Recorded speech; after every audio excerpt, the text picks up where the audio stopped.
So the Super Bowl halftime show has obviously stirred up a lot of controversy. Everybody's been talking about it, and my emails have been blowing up with people wanting to know what my take is. So I'm gonna go ahead and I'm gonna tell you how I feel about it.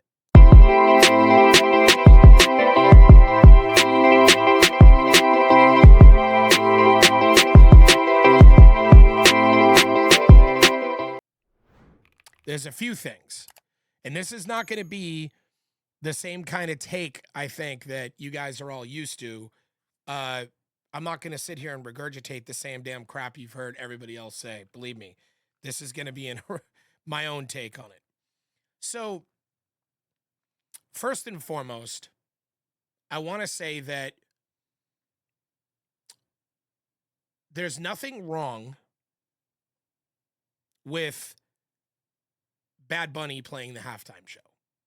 I have no issue with that at all. And I have no issue with him singing in Spanish the whole time, given that 60 million Americans speak Spanish.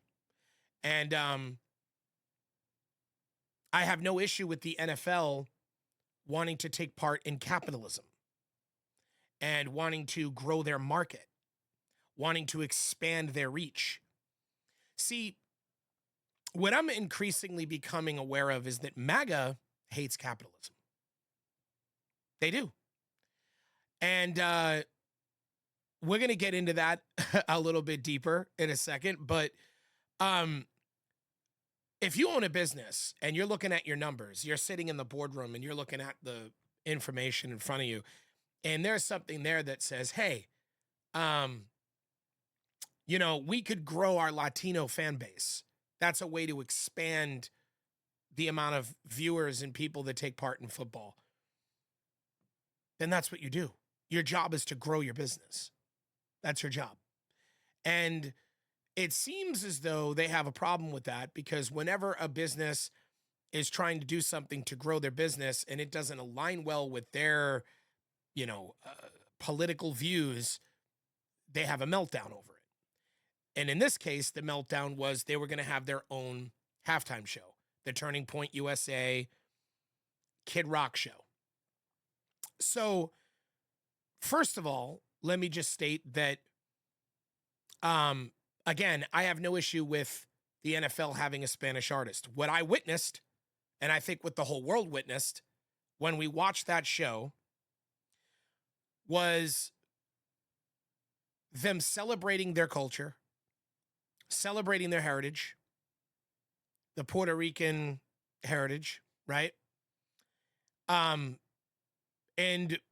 everyone, the vast majority of America and the world celebrating with them, celebrating that culture with them. That's what I saw.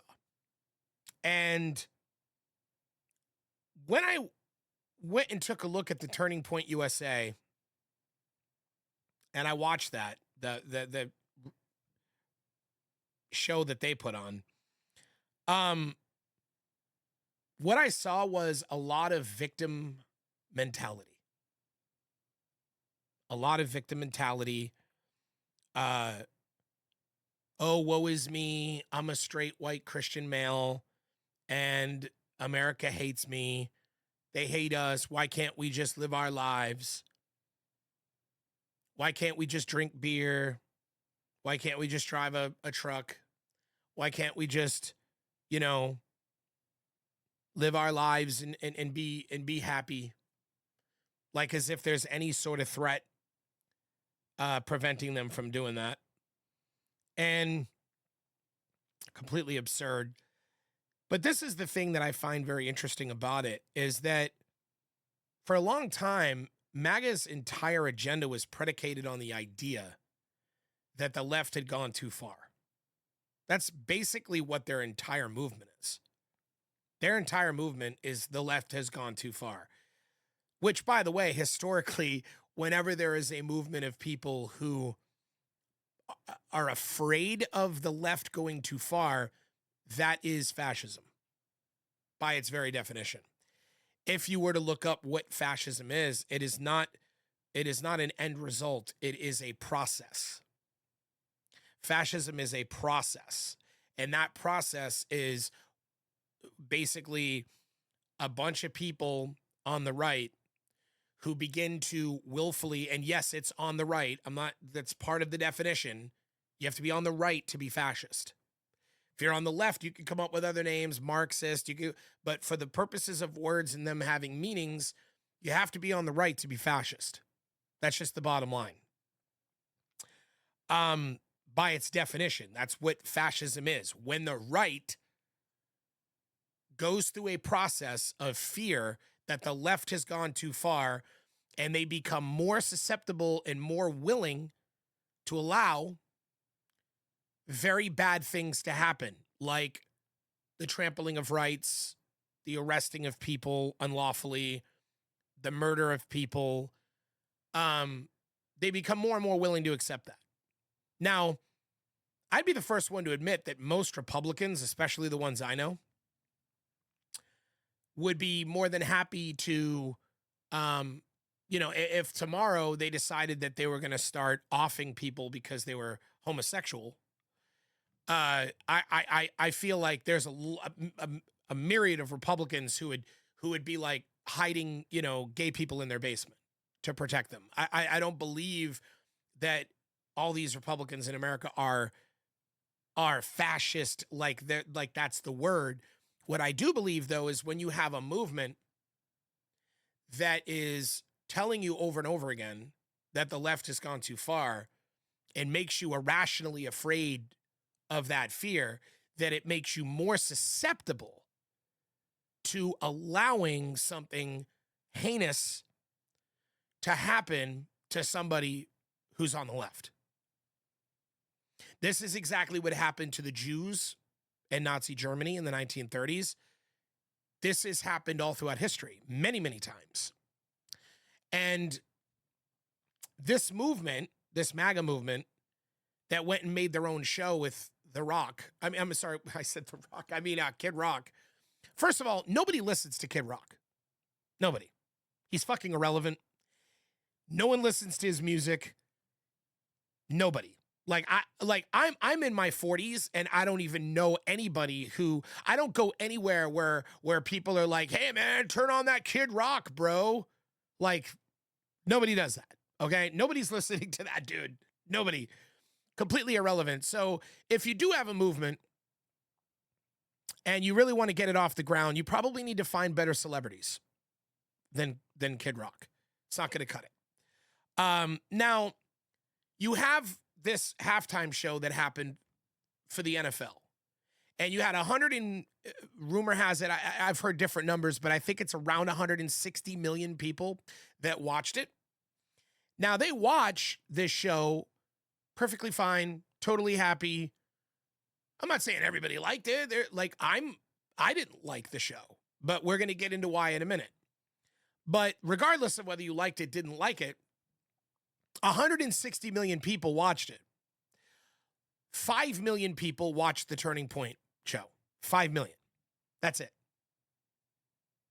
And what that tells me is that you guys, MAGA has now that you're the victim, you used to always say, oh, black people are like, oh, I'm oppressed by whites. And you used to always say like that it was like, oh, the left is like, oh, gay people are vulnerable. Oh, trans people are vulnerable. Everyone's vulnerable except for the straight white male. What about us? What about us? Right? But what's so weird is that you guys are now exactly doing what you have accused the people on the far left to have been doing for a very long time. You are now the victim mentality people. And what are you complaining about exactly? That you can't live free in your country and drive your truck? You can't have a good time without, what? What are you complaining about? What is wrong? What is happening that's preventing you from having an enjoyable life other than your own irrational fears of the left and people telling you that there's a reason? Like, I don't get it. I just see you turning into a small group of weirdos who think that the world should capitulate and bend to your whims and your emotional um erratic behavior. And at the end of the day, that sounds an awful lot like what you used to say that the far left was doing. So that's what I get out of this, first of all. Secondly, and this is my other point that I'll make, I didn't like the show at the NFL halftime show, but I didn't like the show not because it was Spanish. I don't care about that. I don't care it was Puerto Rico. Hell yeah, Puerto Rico. I don't care about all that's cool. I didn't like the show because I've had a problem with the NFL halftime shows now for a couple of years, not because of the performers or their performance, but because of the production quality. I felt like the NFL's production quality has gone way downhill with their halftime shows for quite some time now. And I think that it's the antics. Like, it used to be that when there was a halftime show, a stage was built and a band would go on stage, or a performer, R&B singer, rapper, didn't matter, pop star, it didn't matter, but they would go on a stage and they would perform a show, like a performer at a show. And at some point, I believe it was Michael Jackson, who did some trickery where he popped up on stage, but then he disappeared in smoke, and then he reappeared somewhere else, and he did some sort of antics.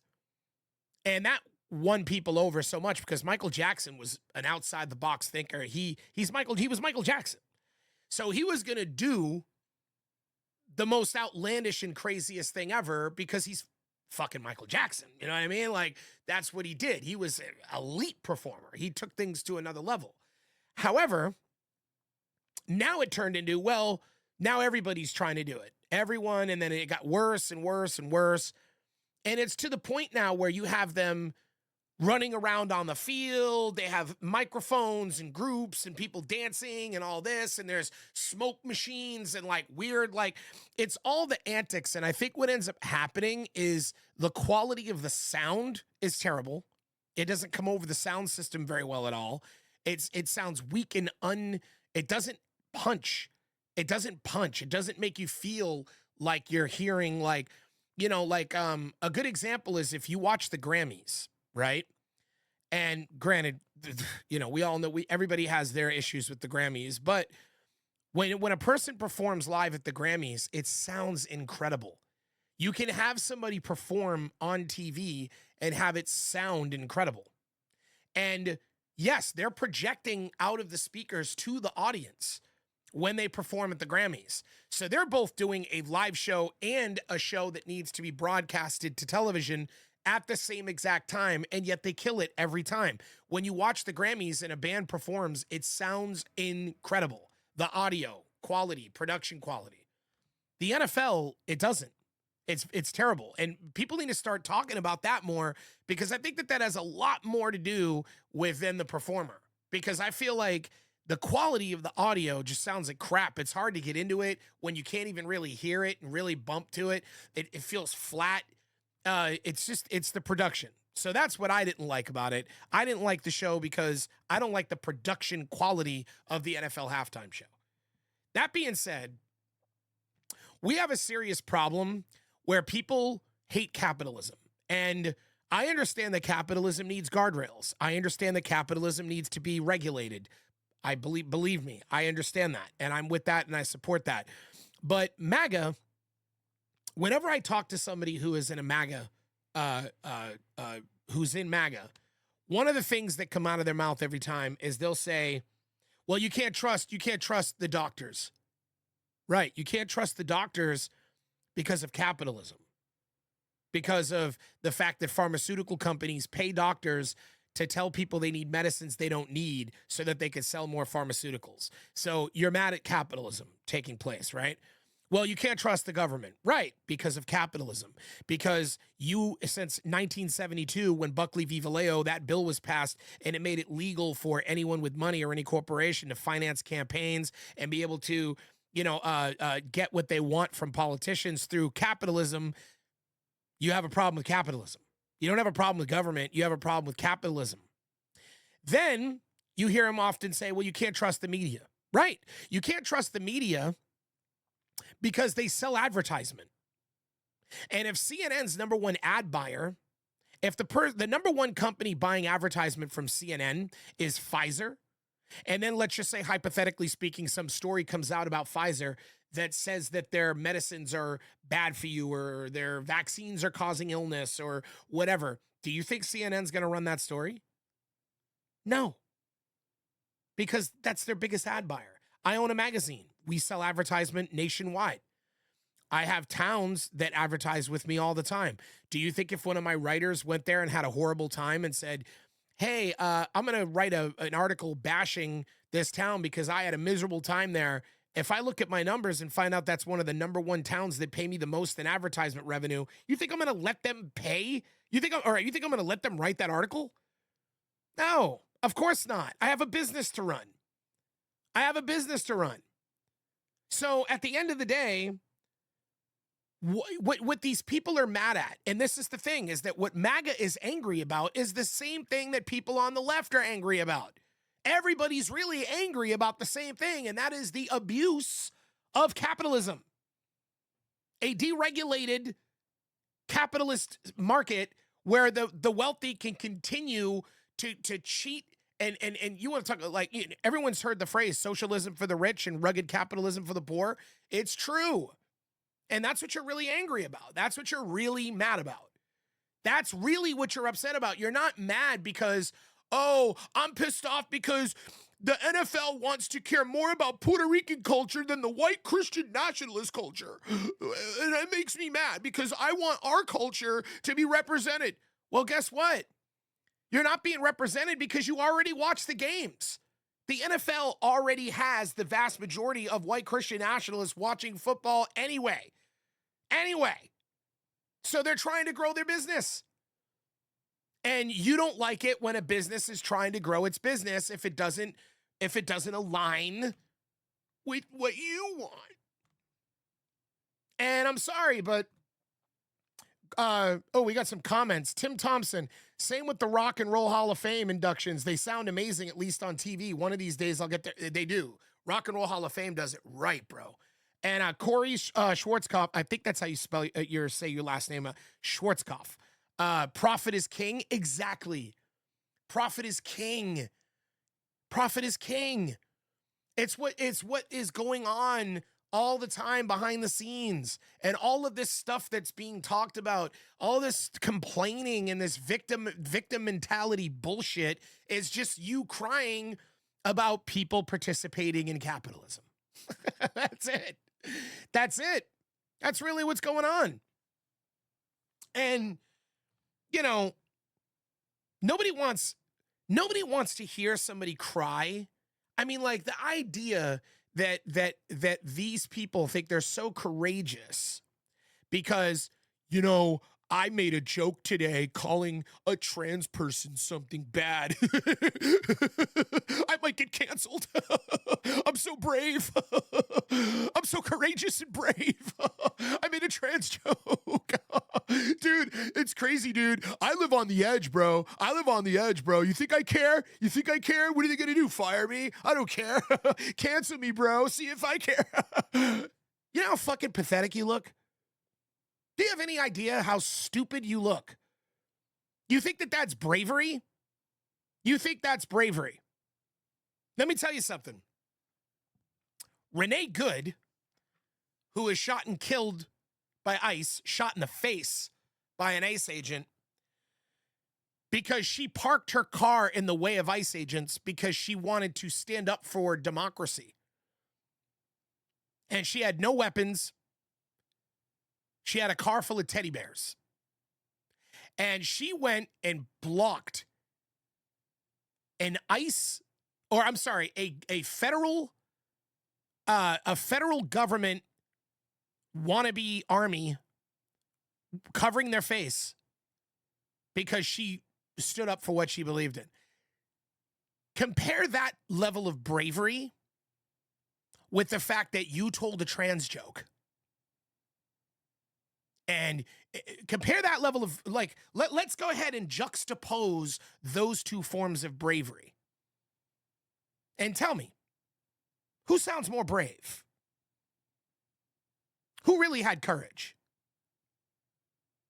And when I realize, and this takes me full circle with every single time I make a show, every episode, but you got to stop living on the internet. We have two realities. We have the reality when you walk outside, and we have the reality when you're on the internet. Ooh, Tim, a large comment here. Let me see if I can. You're going to have me winded reading this thing. Your comments on capitalism just made me think, Tommy, about what is the ultimate evil. Some people say it's money is the ultimate evil. Some people would say the pursuit of money is the ultimate evil. But where is the happy medium? Unfortunately, we live in a world where you can't really do a whole lot without money. And there are very few people that pursue wealth with integrity. Jumped up. That pursue wealth with integrity and some morals.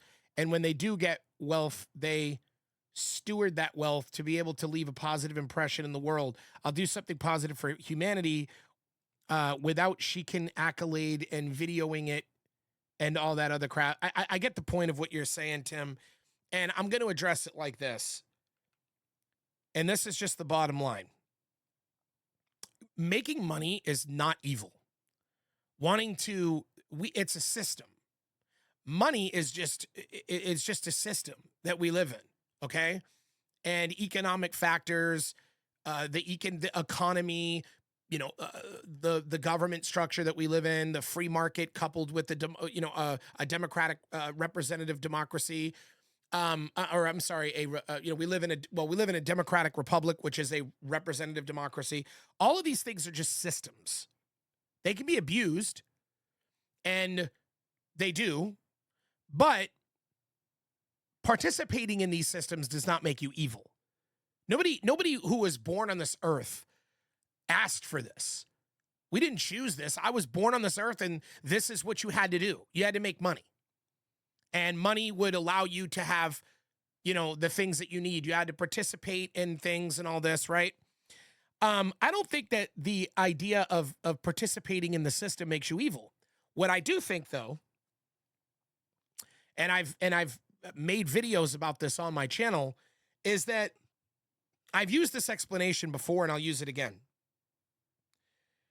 Imagine there's this beautiful city, this magical, majestic, untapped, beautiful city. And in that city, there's all this opportunity. We'll call it the land of opportunity, okay? If you're the kind of person who crosses the bridge to get into this land of opportunity, and you see all this opportunity, and you go, oh my goodness, I want to take advantage of all this opportunity. You're not evil. And if you do take advantage of all that opportunity, and then you realize that you've maxed out, you've hit a certain max level of how much opportunity you could take advantage of. If you go out and you start telling other people, hey, come to the land of opportunity, you guys should all come, because the more people who participate in this land of opportunity are going to even increase your gains even more. You're not evil. You're not evil. However, if you go into that land of opportunity and you take advantage of all that opportunity, and then you go out and you burn the bridge down so that you can have all the opportunity to yourself, that's evil. Or if you tell people you want to get in, you want to cross the bridge, okay, but you have to capitulate. You have to do whatever I tell you to do. You have to let me have my way with your wives, or whatever, right? And then I'll let you come and have some of this opportunity. That's evil. And what I'm defining to you right now is literally that is the two different types of individuals. And money is a tool. Money is a tool, like a hammer. So if I pick up a hammer, you can always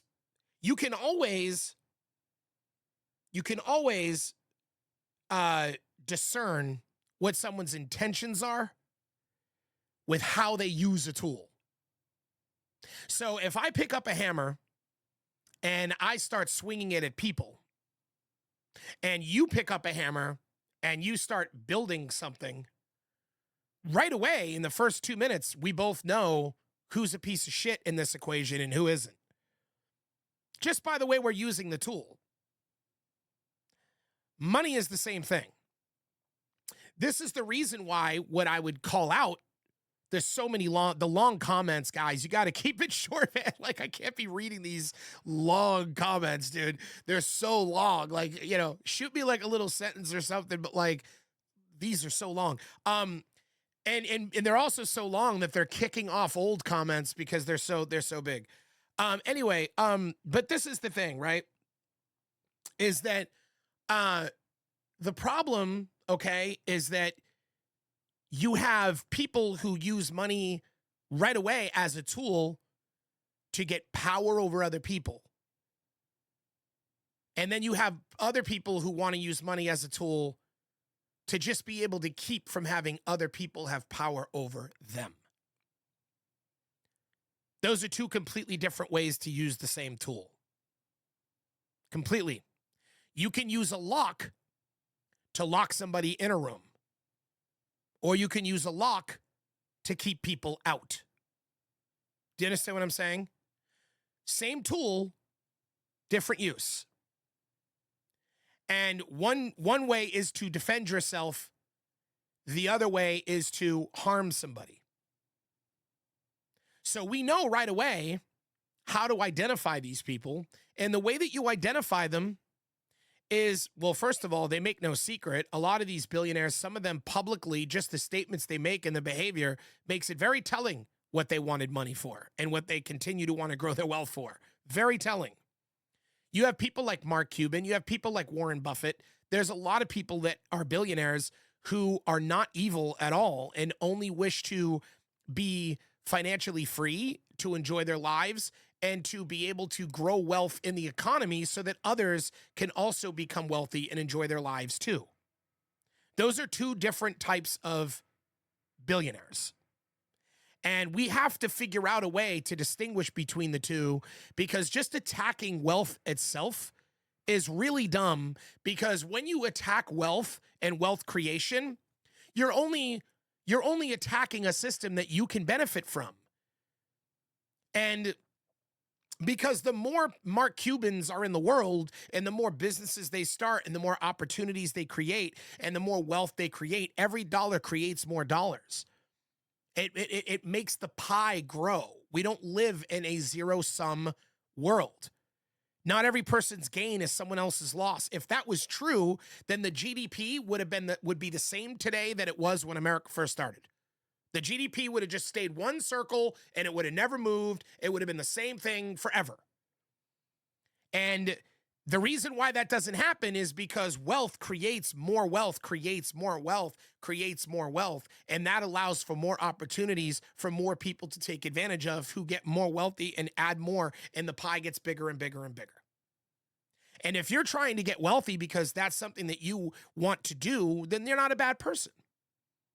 But if you're trying to get wealthy because you want to kick the ladder down, you want to take control of all the resources and make it so that everyone has to bow down to you, that's evil. And discerning between those two things is incredibly important, phenomenally important. The same courageous and brave ones making tranny jokes are the same ones crying over halftime. Exactly, Corey. It's crazy. It's like, so you're so brave that you could tell a trans joke, and you know, and you should, you know, and I took the risk, and I could easily be canceled. Canceled where? Canceled where? There's the reality of outside, and there's the reality of the internet. Okay? You know what being canceled is on the internet? Going viral. Really? That's all it is. Being canceled is going viral. Do you have any idea how much money you can make from the grift of being canceled? I mean, this is an entire episode I could make I don't really know if I should, well, you know what? No, we'll go into it. I'm going to go into it. Being canceled is a grift. It's a grift. It's a way, like, so there are people who work at PR firms whose job it is to create publicity around people. Sweeney, what's her first name? I can't remember, something Sweeney. She's a prime example of somebody who got extraordinarily rich from being canceled. Okay? So they create what I call a faux controversy.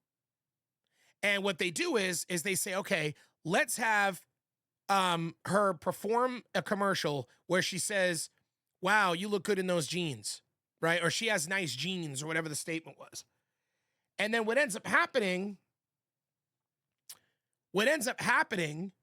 is you end up in a situation where they say, okay, we made the commercial. Now let's create a fake controversy and have PR people put out articles all over these fake news sites, Yahoo News and all this crap. Let's have it plastered everywhere that the left goes crazy about jeans commercial. There was no left going crazy about anything.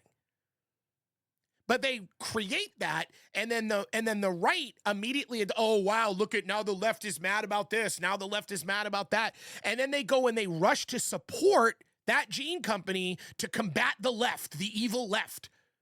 And then you know who benefited from that cancellation? The jean company. Their stocks went through the roof, their sales went through the roof, and that Sweeney girl became a mega star. Being canceled is a grift. Anybody out there right now, I hope you get canceled, because you'll end up super huge. You'll end up successful. All it is going viral. And again, the internet is a different reality. The internet is a different reality. It's like an entirely different reality. People actually believe that they're important because of the internet. I'll give you an explanation. Controversy creates cash. Yes, it does, Justin. It does. It does. And I'll tell you, like, what was I saying? Oh, so this is the thing.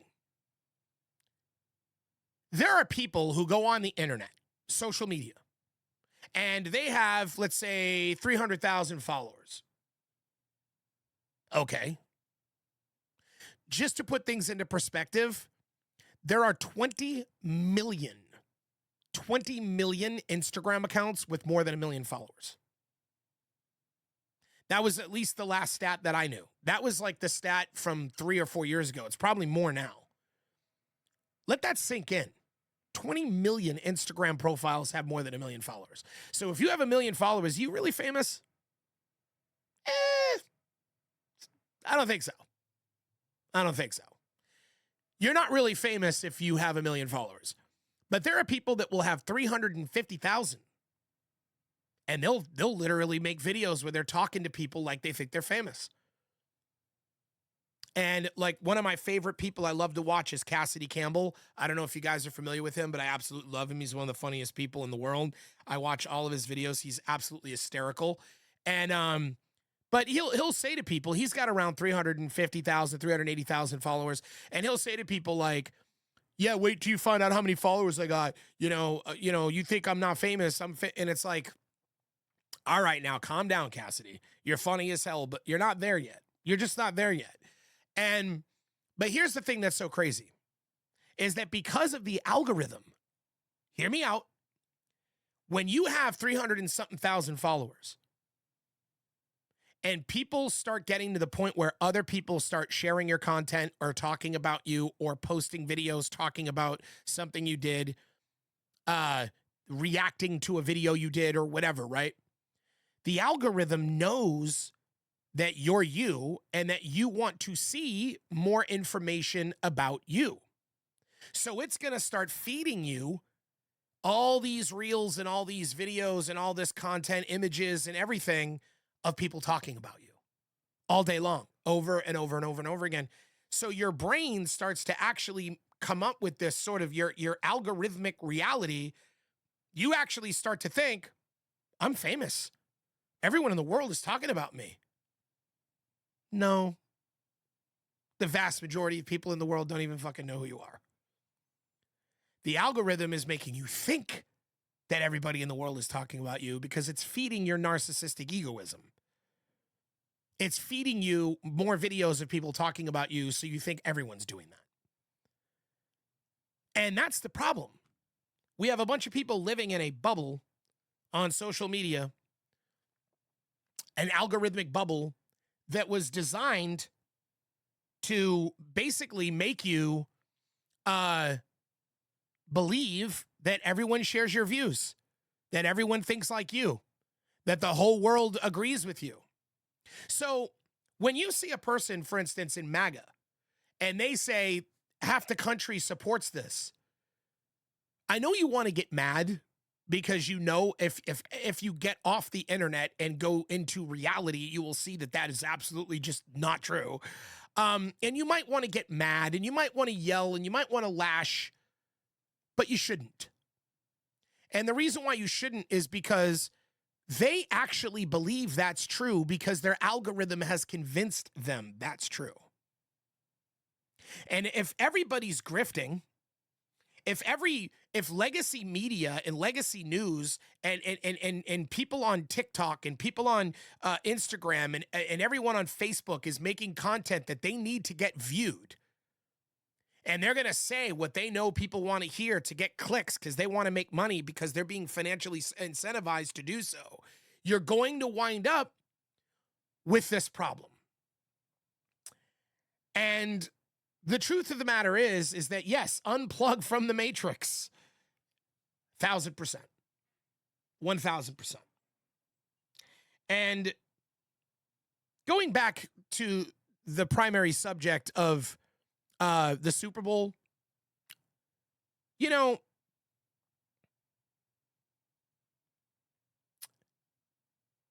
we live in a country where people are looking to the wrong people to fix things. And look, capitalism has spoken. 160 million people watched the Super Bowl show. 5 million people watched the Turning Point. The free market spoke. Truth Social, Donald Trump's website, it has 2.6 million accounts. 2.6 million. If it were true that the vast majority of Americans or half of the country supported everything, why doesn't he have more than 2.5 million accounts on Truth Social? Why did Melania's show flop if this movement is so huge? This movement is a grift. It's always been a grift, and it's always going to continue to be a grift. Whether you're Erica Kirk at Turning Point grifting, whether you're Donald Trump grifting, JD Vance grifting, whether you're one of the tech oligarchs that are making money off of it like Oracle, it's all a grift. And the way that you punish a grift is to let your money do the talking. Stop expecting politicians to stand up for you. They won't. They're incentivized just like everybody else. Stop expecting, the billionaires or the people who have all the money or celebrities. Stop expecting celebrities and performers to do something for you. They won't. It's not their job to.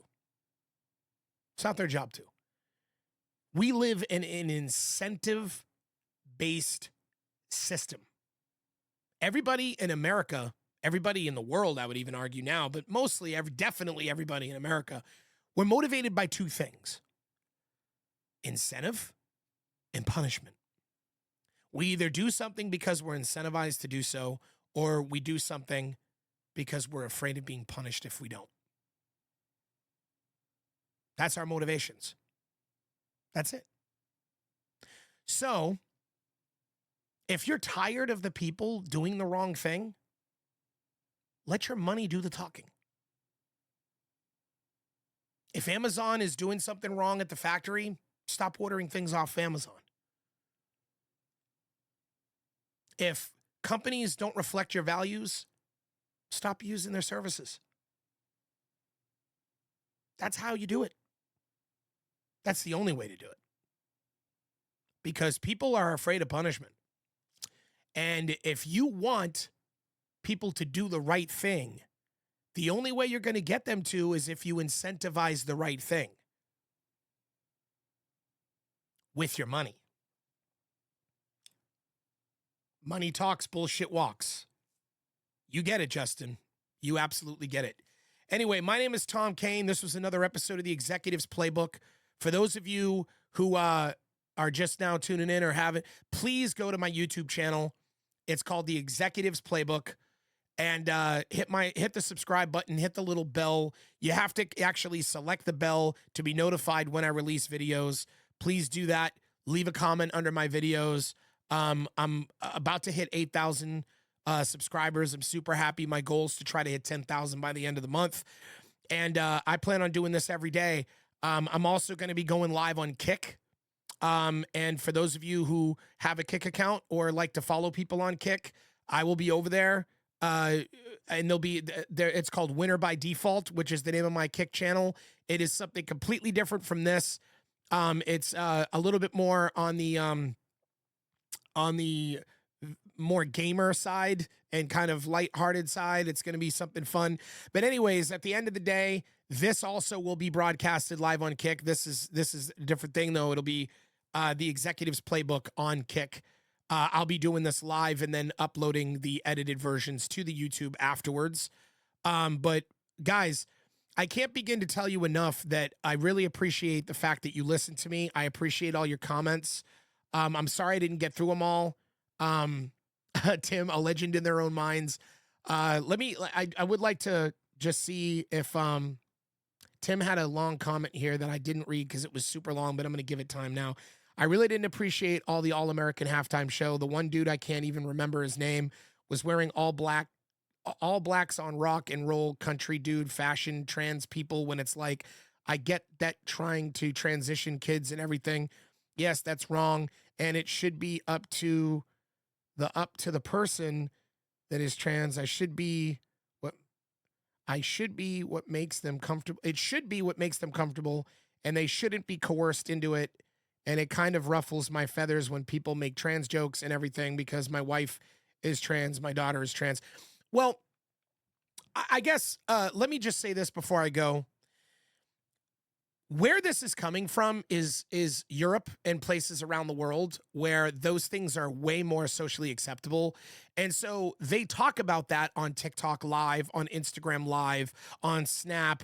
And so because of these apps being global, a lot of young people in America today have access to listening to what kids' lives are like and what is acceptable and considered norms in other countries around the world. And that is why young people adopted the whole the gender, like being focused on that and like separating gender from sex and understanding that gender's a choice and all that. That comes from having other cultures in other countries around the world having an influence on American kids so that they understand how things are in other places around the world. That's where that comes from. And at the end of the day, that's what MAGA was fighting against. They don't want those countries influencing us. This is the reason why when Oracle bought TikTok, and he's a hardcore MAGA billionaire, the first thing he did was make it so that when you make videos in America, people outside of the country can't see them, and you are now being denied access to a vast majority of content outside of America. There's a reason for that. Anyway, again, Tom Kane, Executives Playbook. Please go hit the YouTube channel button, hit the subscribe button if you haven't already. I love you guys. Thanks for stopping in, and I will see you guys tomorrow.